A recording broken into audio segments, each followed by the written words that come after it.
To we love Jesus or just Christian content? Christian கான்டென்ட்ன்றது பாத்தீங்கன்னா நிறைய இடத்துல இருக்கு.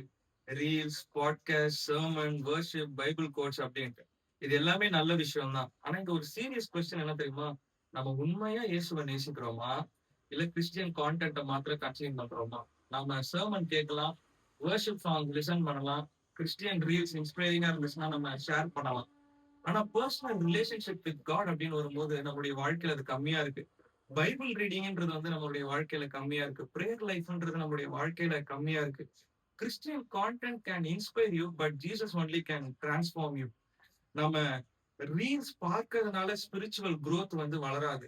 வர்ஷிப் சாங் லிசன் பண்றதுனால மாத்திரம் நம்ம இன்டிமசி பில்ட் ஆகாது. கிறிஸ்டியன் லைஃப் எப்ப தெரியுமா ஸ்டார்ட் ஆகும்? நீங்க ஆண்டவரோடு கூட நேரத்தை செலவிடும் பொழுது, அவருடைய பிரசன்னத்தை நாடி தேடும் பொழுது.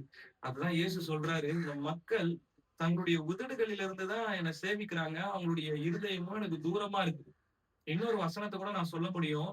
வசனத்தை கேட்கிறவர்களாக மாத்திரம் இராதபடி அதன்படி செய்கிறவர்களாய் நாம் இருக்க வேண்டும். கிறிஸ்டியன் கான்டென்ட் குட் தான். ஆனா Christian content cannot replace relationship with God. God is not looking for just listeners. God is not looking for just viewers. God is looking for disciples. The question again, do we truly love Jesus, or are we addicted to Christian content? Think about it. God bless you all.